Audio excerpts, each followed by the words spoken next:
Comment les plus grands gestionnaires d'actifs comme BlackRock ou de grandes familles influentes utilisent le Luxembourg afin de pouvoir diminuer leurs impôts en toute légalité. Avec une population de seulement 600 000 habitants, le Luxembourg capte plus de 10% des capitaux étrangers mondiaux. Mais que se passe-t-il au Luxembourg? Avec un taux d'imposition sur les sociétés de 25%, le Luxembourg est à première vue très loin d'un paradis fiscal.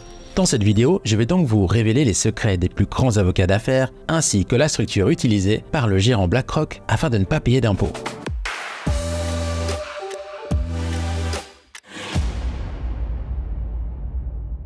Quand on parle d'optimisation fiscale, on doit rester dans le cadre de la loi. Il va falloir trouver une stratégie pour transférer les bénéfices de vos sociétés dans les pays à forte imposition dans des pays où l'imposition des bénéfices est beaucoup plus faible. Vous pouvez par exemple utiliser une des stratégies suivantes. En prenant un exemple entre la France et la Suisse avec un bénéfice imposable de 10 millions dans la société française avec un taux d'imposition de 25%, voici ce que vous pourriez faire. Vous pourriez mettre en place une partie de vos directeurs et de vos ressources humaines dans la société en Suisse et refacturer les prestations avec une marge à l'entité française.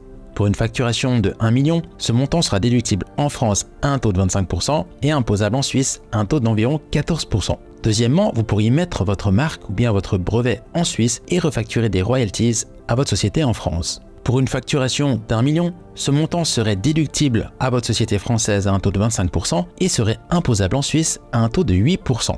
Et dernièrement, vous pourriez facturer des intérêts sur un prêt. En prenant des intérêts d'1 million, vous pourriez le déduire en France à un taux de 25% et il serait imposable en Suisse à un taux de 14%. Donc vous voyez, ce sont trois exemples de manières qui permettent de transférer des bénéfices d'un pays à forte imposition à un pays à faible imposition. Revenons maintenant aux avantages fiscaux liés au Luxembourg. Premièrement, vous allez avoir une fiscalité sur les brevets qui est très avantageuse avec une imposition à 5%. C'est-à-dire que si vous enregistrez et développez votre marque au Luxembourg, vous pourrez facturer les droits d'utilisation à vos autres sociétés. Les revenus générés au Luxembourg ne seront imposables qu'à un taux de 5%. Deuxièmement, le Luxembourg est un pays membre de l'Union européenne qui a négocié des accords de non-double imposition avec la majorité des pays et qui taxe de manière réduite les distributions de dividendes d'intérêt à la société mère. Je vais vous donner un petit exemple. Vous voyez qu'à chaque fois qu'un pays à forte imposition, par exemple la France, l'Espagne ou l'Italie, va imposer ses bénéfices, elle va pouvoir ensuite reverser une partie de ses bénéfices ou bien des intérêts à la société luxembourgeoise. Et à chaque fois qu'elle va faire ses distributions de bénéfices ou bien de substances, il va souvent y avoir un impôt à la source.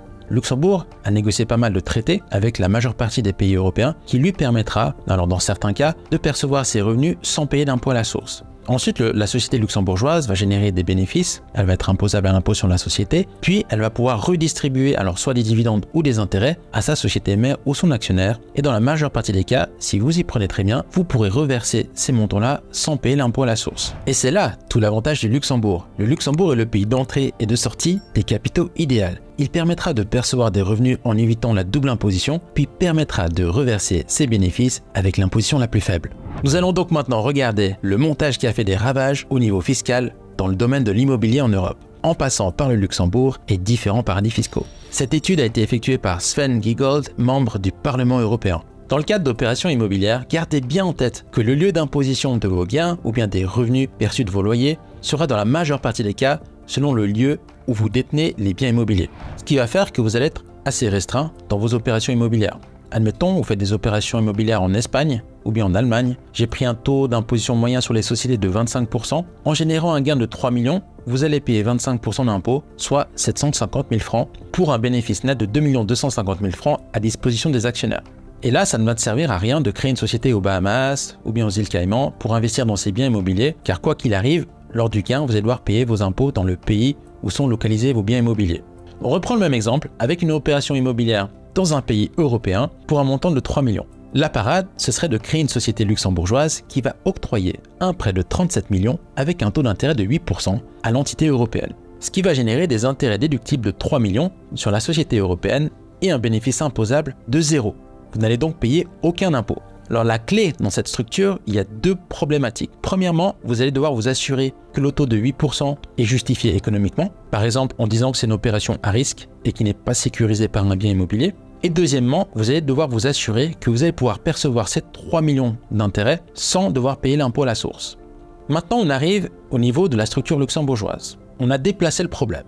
Vous vous retrouvez maintenant avec des intérêts imposables à hauteur de 3 millions et le taux d'imposition au Luxembourg est d'environ 25%. Donc pour l'instant, ça ne sert à rien. Ce qu'on va devoir faire, c'est encore trouver des charges déductibles. Donc la solution, c'est que vous allez maintenant obtenir un prêt ou bien un apport en capital, toujours d'un montant de 37 millions, avec un taux d'intérêt de 7%. Ce qui va faire que vous allez pouvoir déduire des intérêts à hauteur de 2 600 000. Vous allez aussi devoir générer des frais administratifs. Vous allez devoir mettre en place toute une équipe qui va s'occuper de la partie administrative, l'octroi des prêts. Ça va créer de la substance, car vous ne pouvez pas créer une coquille vide au Luxembourg, sinon ce montage ne fonctionnera pas. Sinon, elle sera vue comme une société transparente et inutile. Vous devez absolument créer de la substance avec une équipe qui va travailler sur place. Donc là, j'ai mis des directeurs pour des salaires moyens d'environ 300 000 francs, ce qui vous donne un bénéfice imposable de 100 000 francs. Vous payerez des impôts à hauteur de 25%, soit 25 000 francs, ce qui est rien du tout. Donc là-dedans, vous avez perdu 300 000 et 25 000 francs dans cette opération. Et vous avez pu constater, c'est qu'obligatoirement, on a obtenu un prêt à 7% et on l'a refacturé avec une marge. À chaque fois que vous êtes dans ce type d'opération, vous devez toujours refacturer avec une marge de bénéfice. Très important de laisser un bénéfice dans l'entité luxembourgeoise. Et dernièrement, quelle va être l'entité qui va nous faire ce prêt à hauteur de 37 millions avec le taux de 7%?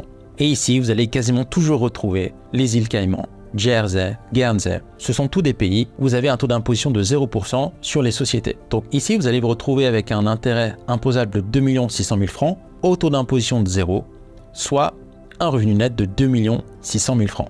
Donc à la base, on avait prévu un gain net de 2 250 000 francs. Vous vous retrouvez avec cette structure avec un gain net de 2 600 000 francs, soit environ 400 à 500 000 francs de plus dans votre poche. Donc vous voyez, à chaque fois que vous allez mettre en place ce type de structure, vous allez devoir engendrer des frais administratifs, là ici de 300 000 francs. Mais cela vous a permis d'augmenter votre revenu dans votre poche de 400 000 francs en plus. Beaucoup de mes clients me demandent s'il est possible de créer une société offshore dans un paradis fiscal tout en gérant leurs opérations depuis la Suisse. Par exemple, vous êtes solo entrepreneur en Suisse et vous souhaitez ouvrir une société dans les îles Caïmans avec un taux d'imposition à 0% sur les sociétés. Ma réponse est toujours la même, ça ne sert à rien car tous les bénéfices réalisés dans votre société offshore devront être déclarés en Suisse et seront imposables en Suisse selon le principe du lieu de l'administration effective de votre société qui sera en Suisse. Pour les petits entrepreneurs qui sont tout seuls, la meilleure solution est de partir vous installer dans un pays où la fiscalité est plus avantageuse. Sinon, il est aussi possible de créer des sociétés dans des pays à taux d'imposition plus faible, mais il faudra absolument y générer de la substance, c'est-à-dire avec des employés et une activité bien précise. Vous pourrez ainsi déplacer une partie de vos bénéfices dans les pays où l'imposition est plus faible. Et si vous voulez une solution clé en main, vous avez la Suisse qui bénéficie d'une stabilité politique, une imposition qui est très compétitive et des personnes très qualifiées sur le marché du travail. Et surtout une qualité de vie incroyable. Car la réalité sur les paradis fiscaux est qu'ils sont attractifs fiscalement mais pas forcément des endroits pour y vivre sur le long terme. Regardez un peu Jersey et Guernsey, est-ce que vous allez pouvoir supporter de vivre sur une petite île isolée? Même avec Dubaï, beaucoup d'entrepreneurs vont y vivre seulement pendant 2 à 3 ans mais finissent souvent par y revenir. Alors n'hésitez pas à vous abonner à la chaîne et dites-moi dans les commentaires ce que vous pensez de ce montage fiscal. À très bientôt!